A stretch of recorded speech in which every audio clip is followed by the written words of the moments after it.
কবি শুভ দাশগুপ্তের জন্মদিন।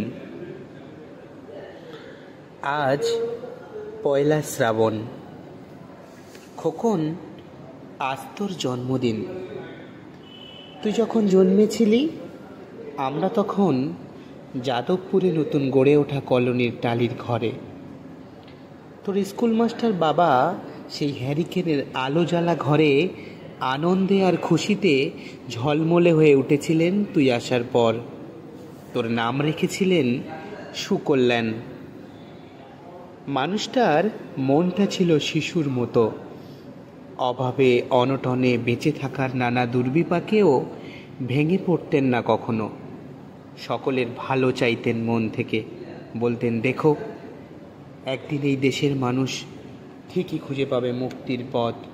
শোষণ থেকে মুক্তি, দারিদ্র থেকে মুক্তি, অশিক্ষা থেকে মুক্তি। আজ পয়লা শ্রাবণ। খোকন, আজ তোর জন্মদিন। ছোটবেলায় তোর মনে আছে আমাদের ভাঙা মেঝেতে বাক্স থেকে বার করা মেজমাসির হাতে তৈরি আসনটা পেতে দিতাম। সামনে রাখতাম ঠাকুরের আসনের প্রদীপখানা। তুই বসতিস বাবু হয়ে চুপটি করে। তোকে আমরা একে একে ধান দুব্ব মাথায় দিয়ে আশীর্বাদ করতাম। বাবা বলতেন, বড় হও, মানুষ হও। তোর বাবার সেই বন্ধু ঘোষ কাকা, তিনি বলতেন, বেঁচে পড়তে থাকো।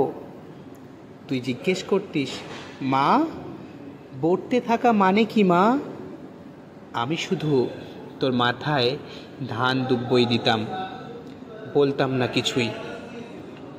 শুধু মনে মনে বলতাম, ঠাকুর, আমার খোকনকে মস্ত বড় মানুষ করে তোলো। আমার খোকন যেন সত্যি মানুষ হয়। ওর যেন কখনো কোনো বিপদ না হয় ঠাকুর।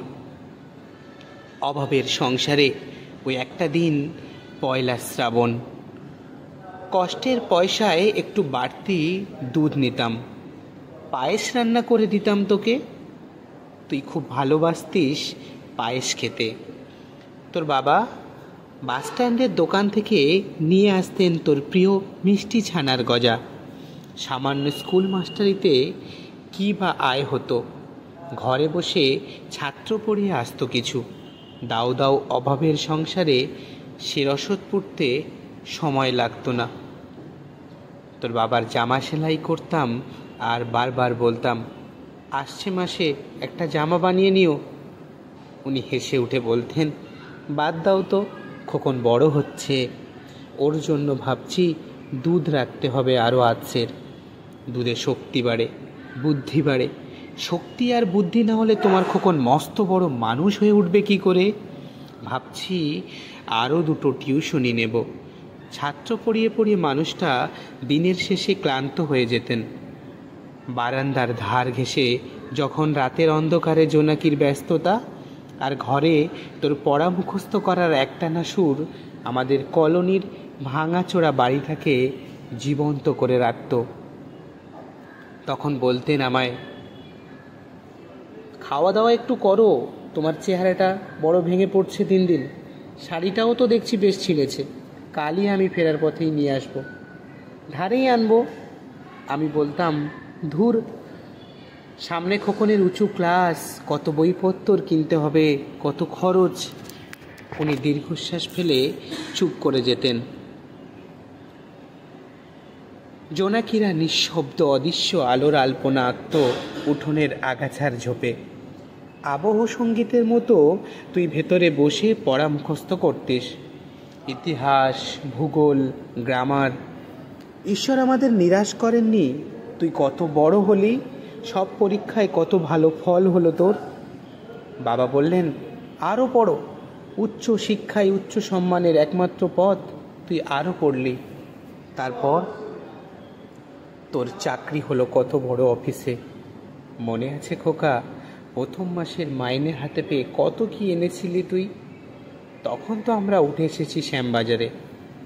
2 কামরার বেশ সাজানো গোছানো বড় ফ্ল্যাট তোর অফিস থেকেই তো দিয়েছিল। সেই বাড়ি, সেই ঘর, সেই ব্যালকনি, কত স্মৃতি, কত ছবি। ওই বাড়িতেই তো আশ্বিনের ঝোড়ো বিকেলে, তোর মনে আছে খোকন? তোর বাবা যেদিন তাতে চলে গেলে, মনে আছে? তুই বাবার বুকের উপর পড়ে যখন কাঁদছিলিস হাপুস নয়নে, সদ্য স্বামীহারা আমি সেদিন তোর অসহায় মুখ দেখে আরও বেশি করে ভেঙে পড়েছিলাম। তোকে বুকে টেনে নিয়েছিলাম ছোটোবেলার মতো, বলেছিলাম, কাঁদিস না খোকা, আমি তো আছি। আজ পয়লা শ্রাবণ, কলকাতা থেকে অনেক দূরে মফস্বলের এই বৃদ্ধাশ্রমে আমি একেবারে একা খোকন। তোকে বড্ড দেখতে ইচ্ছে করছে রে, তোকে, বৌমাকে আর ছোট্ট বিল্টুকে। তোরা এখন কত দূরে, সরলেকের মার্বেল বসানো ঝকঝকে বাড়িতে। আজ তোর জন্মদিনে নিশ্চয়ই খুব বড় পার্টি হচ্ছে না রে খোকন? লোকজন, হইচই, খাওয়া দাওয়া, খুব ভালো, খুব ভালো খোকন। আজ পয়লা শ্রাবণ। আমার বড় মনে পড়ছে যাদবপুরের ভাঙা ঘরে রাতে তুই আমার পাশে শুয়ে মাঝে মধ্যে হঠাৎ খুব ভয় পেয়ে জড়িয়ে ধরতিস আমাকে। আমি বলতাম, ভয় কী রে, আমি তো আছি, মা তো আছে খোকনের। যার মা থাকে তাকে কি ভূতে ধরে? তুই নিশ্চিন্ত হয়ে ঘুমিয়ে পড়তিস আমার বুক জুড়ে। তোর আধুনিক সংসারে এই বুড়িটার একটু ঠাঁই হলো না রে? প্রতিমাও তো মা, ওরও তো আছে আমার খোকনের মতো কোল আলো করা এক চাঁদের টুকরো। কিন্তু সময়ের কি আশ্চর্য পরিবর্তন খোকন। তুই বোধহয় আর এখন পায়েস খাস না রে। তুই জানিস না খোকন, আজ আমি সকালে পায়েস রান্না করেছি। হ্যাঁ, তোরই পাঠানো টাকায়। সারাদিন সেই পায়েসের বাটি সামনে নিয়ে বসে আছি রে, এখানে এই বৃদ্ধাশ্রমে। আমার একলা ঘরে আর কেউ নেই। তুই একবার আসবি খোকন, একবার, শুধু একবার।